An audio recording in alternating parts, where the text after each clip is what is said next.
The morning sun over Virginia Beach was brutally bright, the kind of glare that made everyone on the naval base squint as they hurried between buildings. For Chief Petty Officer Marcus Cutter Walsh, it was just another Tuesday. He walked with the easy confidence of a 20-year Navy SEAL veteran, his duffel bag slung over one shoulder, his eyes scanning the parking lot outside the administrative building with the habitual awareness of someone who had spent decades in hostile territory. He almost walked past her. She was leaning against a beat-up Honda Civic, arms crossed, waiting. Marcus registered her presence in a split second. Civilian, female, 40s maybe, dressed in a simple blouse and jeans. Nothing threatening, just someone waiting for an appointment. He was about to continue into the building when something made him stop. And maybe it was the way she held herself, too still, too straight. Or maybe it was the look in her eyes as she watched the sailors and officers pass by. It wasn't curiosity or nervousness. It was recognition. He followed her gaze and understood.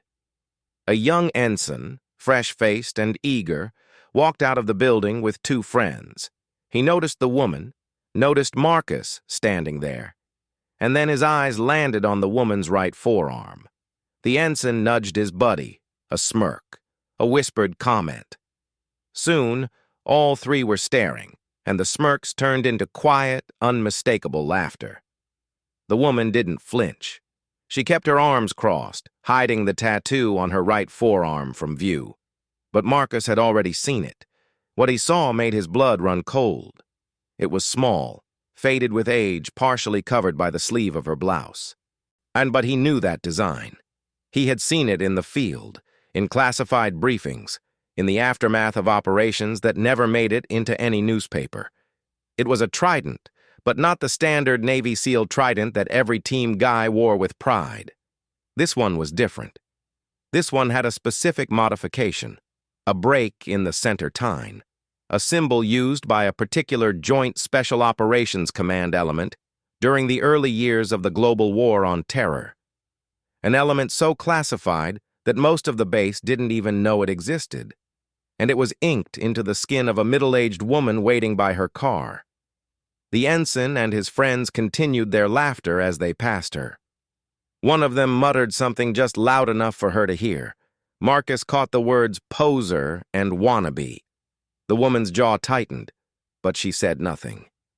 She simply uncrossed her arms, letting the tattoo come into full view as if daring them to say more. The ensign opened his mouth again, ready with another joke, when Marcus stepped forward. Ensign. His voice wasn't loud, but it carried the weight of 2 decades of command. The 3 junior officers snapped to attention instantly.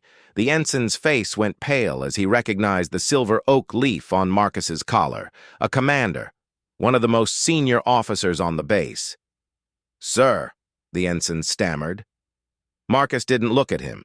He was walking toward the woman now, his pace deliberate, his eyes fixed on her face. She watched him approach with an expression he couldn't read. Wariness, yes, but also something else. Something that looked almost like grief. He stopped 3 feet from her. The ensign and his friends stood frozen, unsure of what was happening, but sensing they had made a terrible mistake. Marcus raised his right hand slowly, deliberately, and brought it to his brow in a sharp, perfect salute. The parking lot fell silent. Not the kind of silence that happens when people stop talking. The kind that happens when the world itself seems to hold its breath. Officers and enlisted personnel who had been walking to their cars stopped mid-stride. A petty officer dropping off paperwork froze with his hand on the door handle. The ensign's smirk vanished entirely, replaced by the dawning horror of someone who realizes they have just mocked a national treasure. The woman stared at Marcus. For a long moment she didn't move.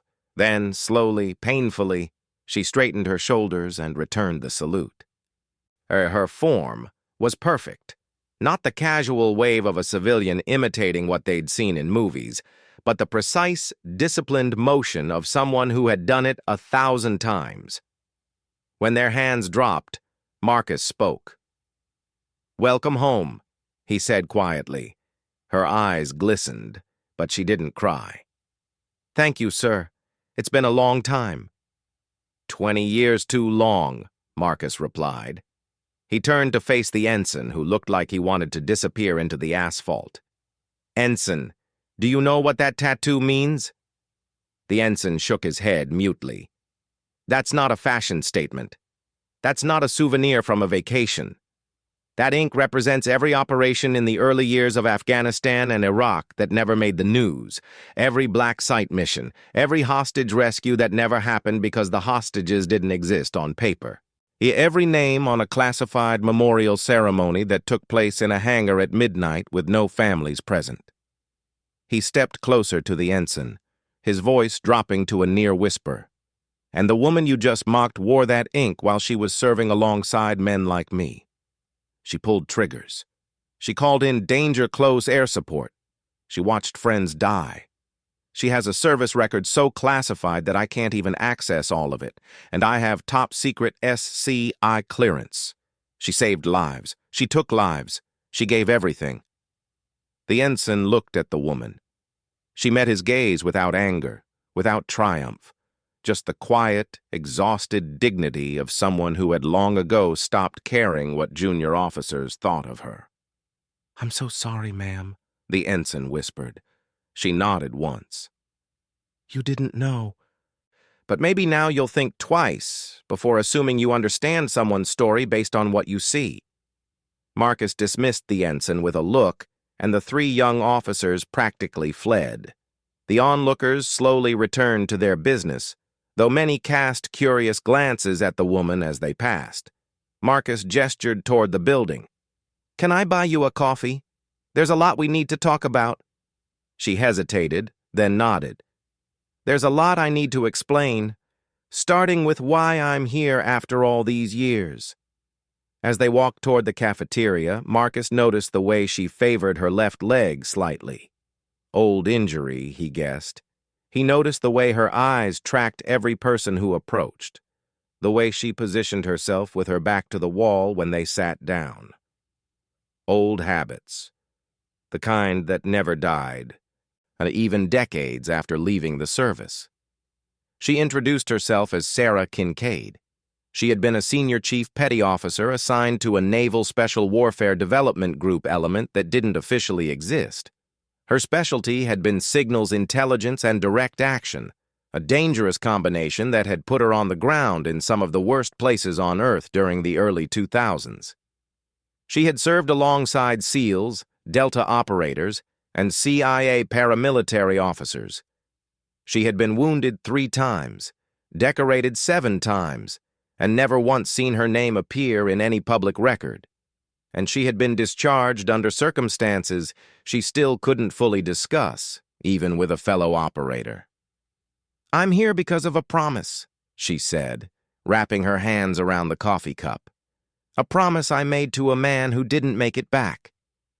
He asked me to find his daughter, to tell her that he loved her, to give her something." She pulled a worn photograph from her pocket and slid it across the table. Marcus looked at it. A young man in uniform, grinning at the camera, his arm around a woman holding a baby. The man's face was familiar, very familiar. "I know him," Marcus said slowly. "That's Lieutenant James Connolly, KIA June 2004, Operation Enduring Freedom. Officially, he died in a training accident.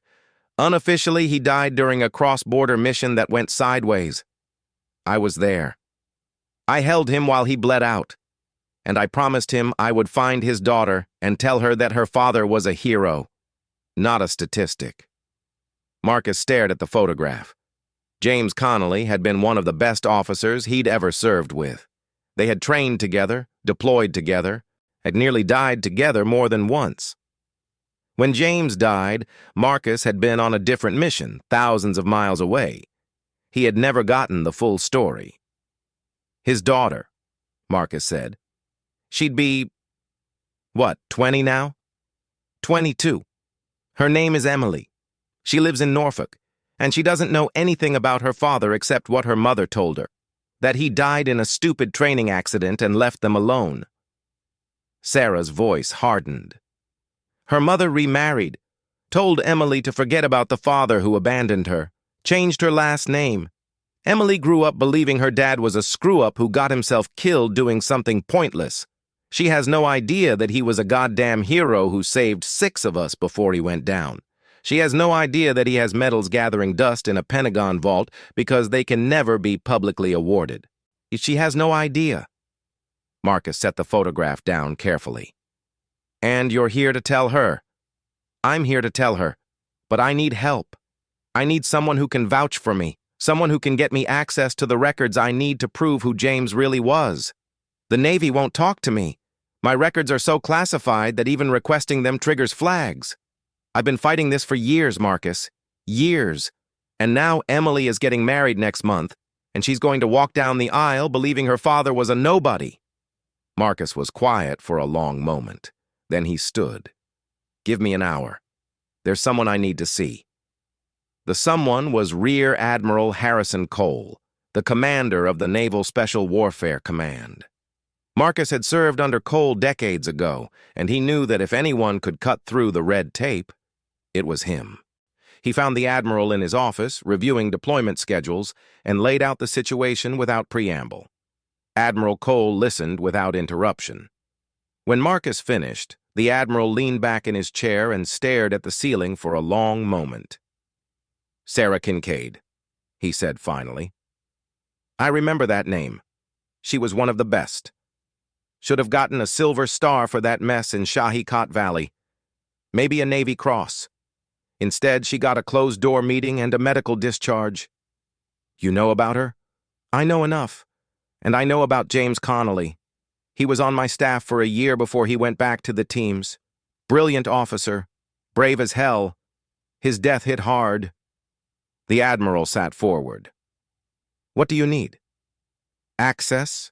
Clearance to pull James's real service record? The one that shows what he actually did? And authorization for Sarah to meet with Emily and tell her the truth without getting arrested for revealing classified information. Admiral Cole nodded slowly. I can do that, but it's going to take time. The records are buried deep. We don't have time. Emily's wedding is in 3 weeks. Then we'd better get started. What followed was a blur of phone calls, emails, and meetings that stretched over the next 10 days. Marcus used every contact he had built over 20 years.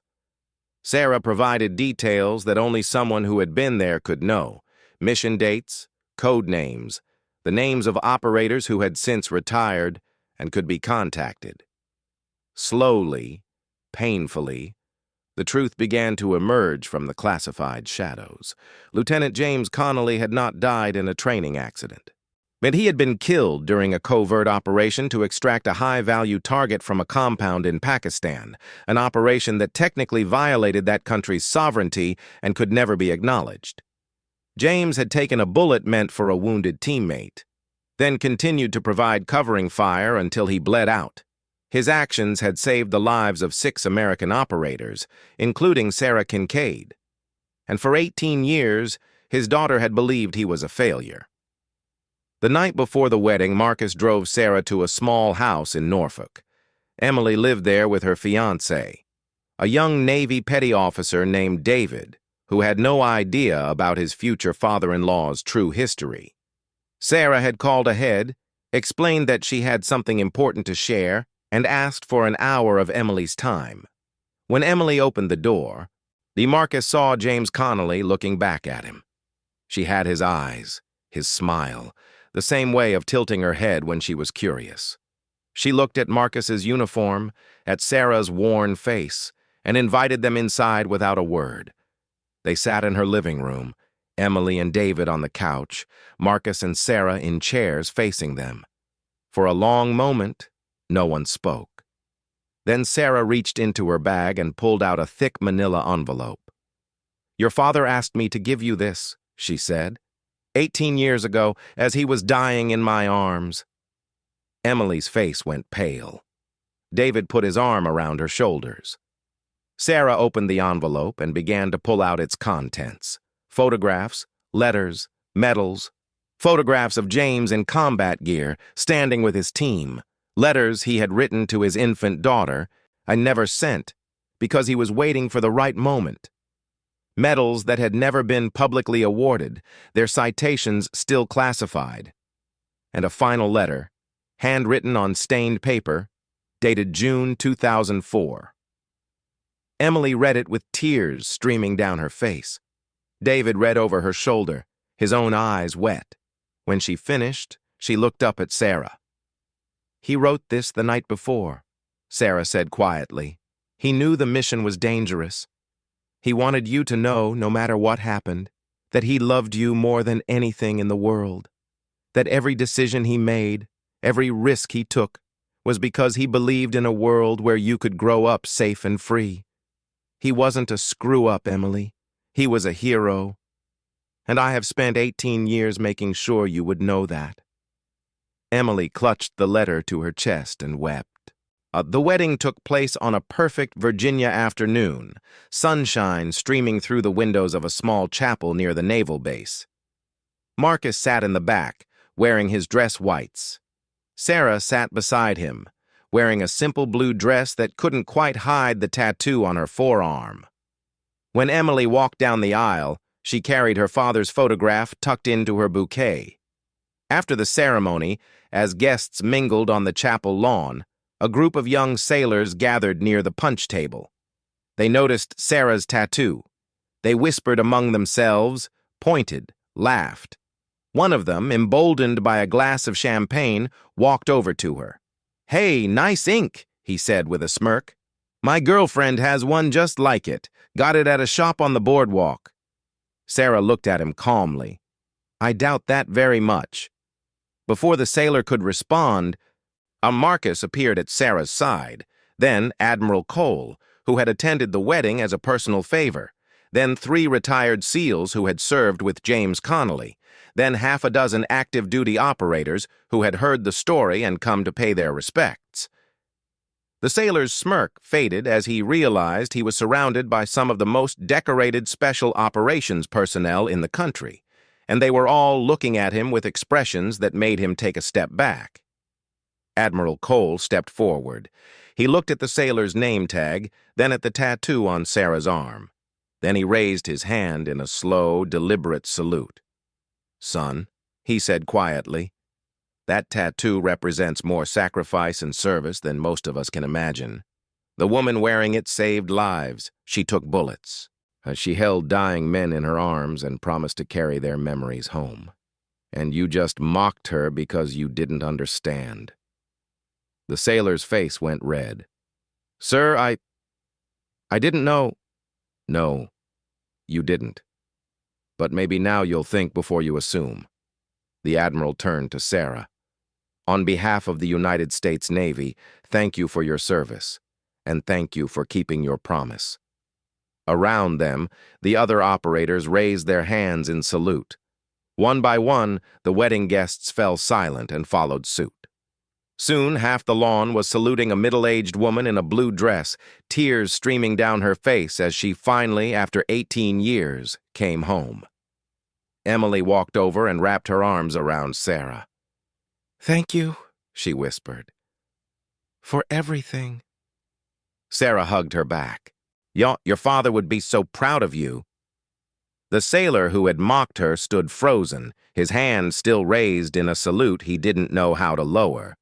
Marcus walked over and gently lowered it for him. "Here's some advice, kid," Marcus said. "Never judge a book by its cover, and never ever mock a tattoo. You never know whose life it represents." As the sun set over the chapel, Sarah finally allowed herself to cry, not from sadness, but from relief. The promise was kept, the truth was told, and a hero's daughter finally knew that her father had died not as a failure, but as the bravest man she would never meet. Marcus stood beside her, watching the sunset. "What now?" Sarah smiled. "Now? I think I go home. For the first time in 18 years, I think I finally go home." They walked off together. How the old warrior and the woman whose tattoo told a story no one could ever fully know. And behind them, a new generation of sailors stood a little straighter, thought a little harder, and understood for the first time that some sacrifices are written not in records, but in ink.